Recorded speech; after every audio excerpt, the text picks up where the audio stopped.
Hello everyone, myself Sabri and I welcome you to our channel Solution Bridge Network and one-stop solution for all your Power Platform tutorials.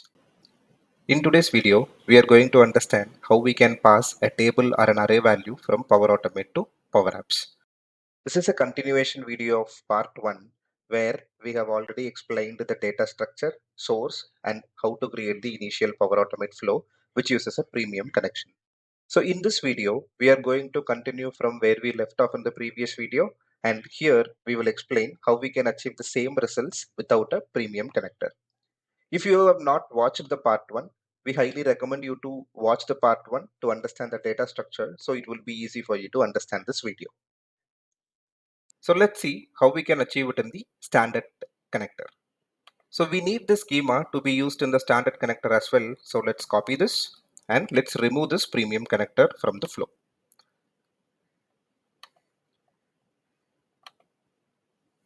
As a next step, what we are trying to do is we will have this tabular format converted to a string variable.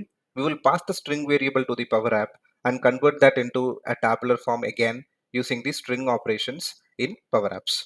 So add a next step and create a variable to store the output. So let's initialize a variable, type in variable, and you will be able to find the different type of actions. So scroll down and select the component initialize a variable. Here we call it as data text and I would like to have this as type of string. Now click on add new step. Here what we are trying to do is we are trying to parse that array into a JSON and we will convert that into an individual components. So I would like to call the connector parse JSON which is of type data operations. So type in parse, you will be able to see an action called parse JSON. Select that, and in the content what we are trying to do, we are trying to pass the first rows from the Power BI run a query, and the schema is what we have copied, so let's paste it. Add a next step. Here we will run a loop which just goes to the individual items of this parse JSON output and create a string. Select apply to each, and in the output we would like to call the body. So go to the body and add an action up into a string variable. So here if you click the drop down, you will be able to see already declared string variables. Now it's time for us to pass the value.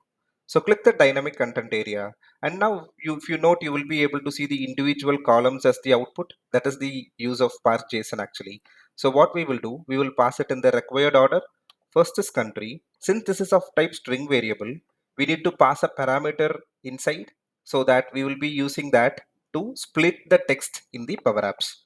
We need to make sure that the text what we are passing here will not be available in our output text from the parse JSON. So what I'll do, I'll use two pound symbols to split the individual columns. So I call country, then product, followed by two pound signs, and then I'll go with year. I'll repeat it for the entire set of data. Once you have completed passing all the values, we need to make sure to pass a different element here to differentiate it as the next entry. So I'll use the OR operator to differentiate that the item next to the OR operator belongs to the second entry. So to recap what we have done here, we have used an append to string variable inside an apply to each loop, and we are passing the individual columns splitted by two pound symbols, and we are using an OR operator at the end to make sure this is the end of the line and the next entry belongs to the next line.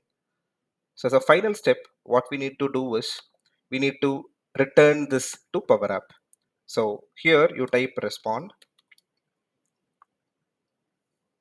So select the Power Apps, and in the action you will find respond to a Power Up for a flow, and here the output is of type text, so and type the name as output, and here you will just pass in the dynamic content of type data text.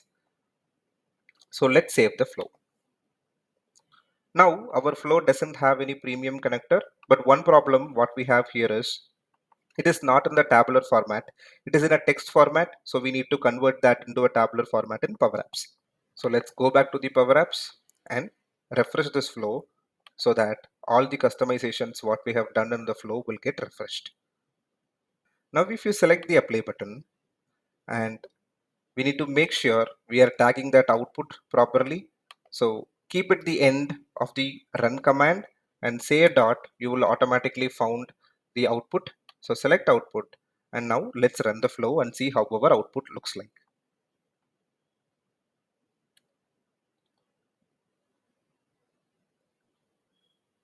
So if you select the data, now you will be able to find the data of type table, and you can see it's a single line with followed by the differentiation operators what we have given. So let's start tweaking the data. So I would like to expand it, and I'll change this clear collect to set, and I call the name of that variable to be raw data. Once I have the raw data, I need to make sure that the raw data is getting split to the individual line.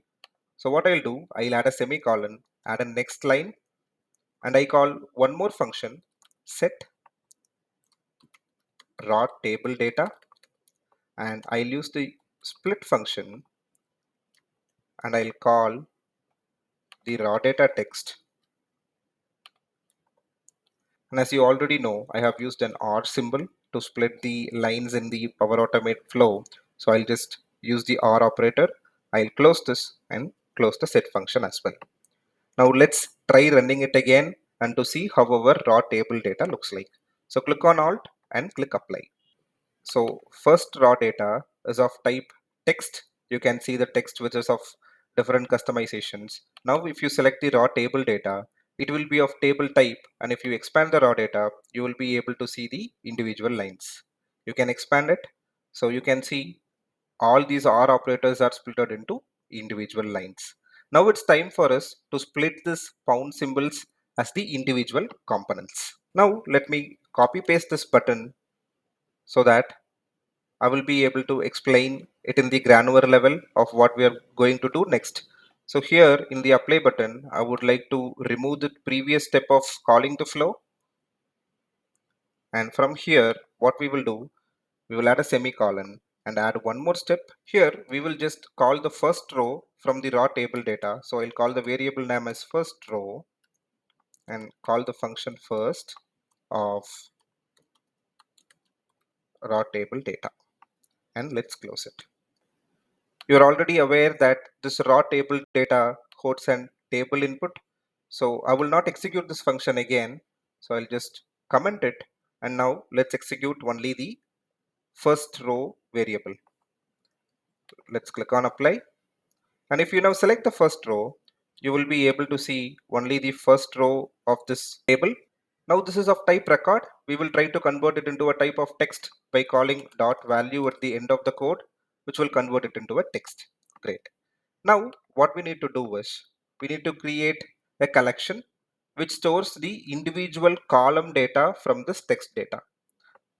So let's add a semicolon, go to the next step, and we will say collect, open bracket, final data.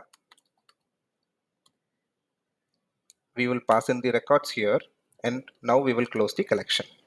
Let's start creating our records. So the first record here is country. The variable first row has the text what we need, and this text is split by pound symbols for each columns. So what we will do, we will again use a split function. So split, I'll call the first row variable, and I will say the separator as pound symbols.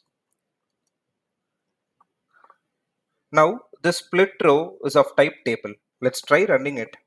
Let's click on apply. Now if you see here, this will be of type table.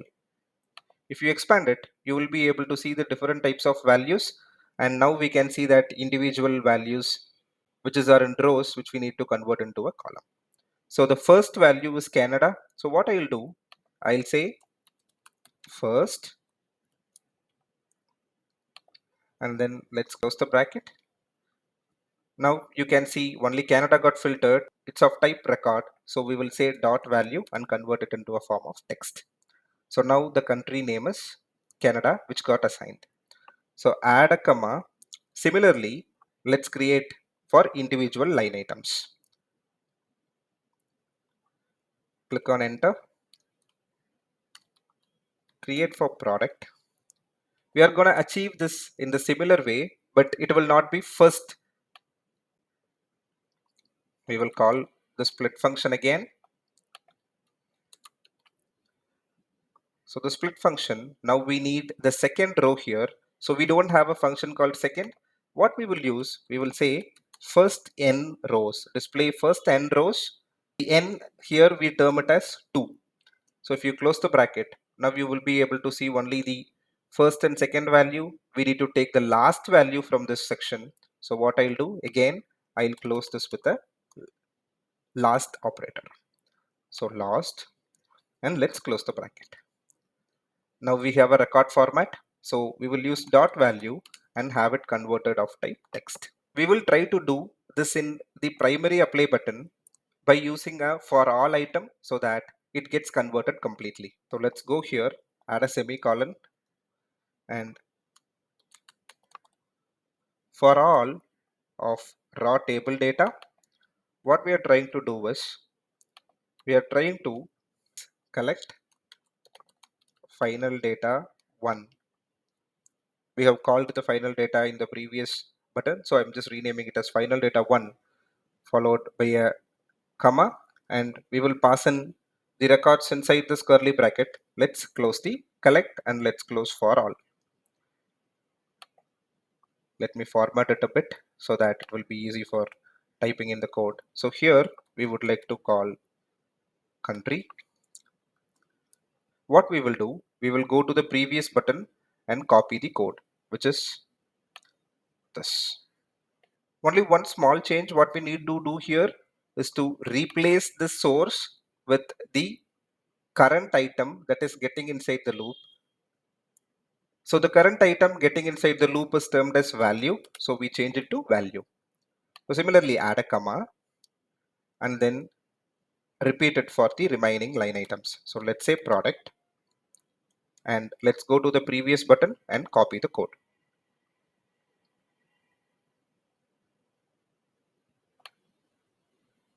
Let's copy this and paste it there.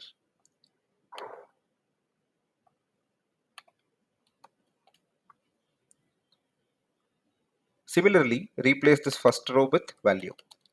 Repeat it for all the columns. I have completed the code. If you notice here, I have just added the corresponding columns in the same order what I have created in the apply to each loop in the append to string variable section, so that I can just call it as 1, 2, 3, 4, 5, and 6 in the for last section. So let's run this and let's see how our tabular data looks like. Let's select on final data 1. It's of type table. If you expand, yes, this is what we want. So we will try to map this final data in our gallery. Let's go to the gallery and in the items, just map final data 1. We will tag the individual items. So select that and replace the text with this item dot country. Similarly, do it for the remaining columns. I have tagged in all the values. So I would like to format the sales and profit. So let me select that sales label and click on Copilot and select text formatting. So here in the expected formatting, you can select that and it will show the list of formatting available. So I would like to select the dollar symbol with 2 decimal places. So I'll select this and it will give you a suggestion for the code. Select that code and click on apply. It automatically applies the selected transformation for that column. Let's close this and see how it looks. This is what we need. So similarly, do the same for profit as well. Since we have done all the formatting, we will just try to run this app, change the filter and see if it works. So I would like to change it as France and go with VTT and let's click on apply. Let's wait for the flow to get completed. Now if you see, you can see Canada, but if you scroll down, you will be able to see France VTT as well. This reason is, if you remember in the apply button, we have just used a collect section, which we have not cleared at all.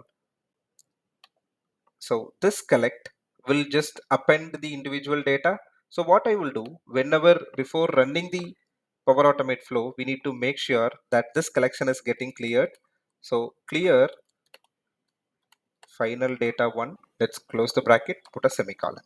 Let's run that and try checking if it works. So we will change it to Germany and we call the product Velo. Let's click on apply. Now you can see that the initial data gets cleared. Now the Power Automate flow will return the value which is available for the country Germany and the product value. Here it comes.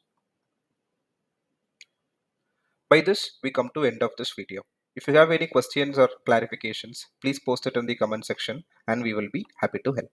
Thanks for watching. Subscribe our channel, hit the like button and press the bell icon for our new video alerts.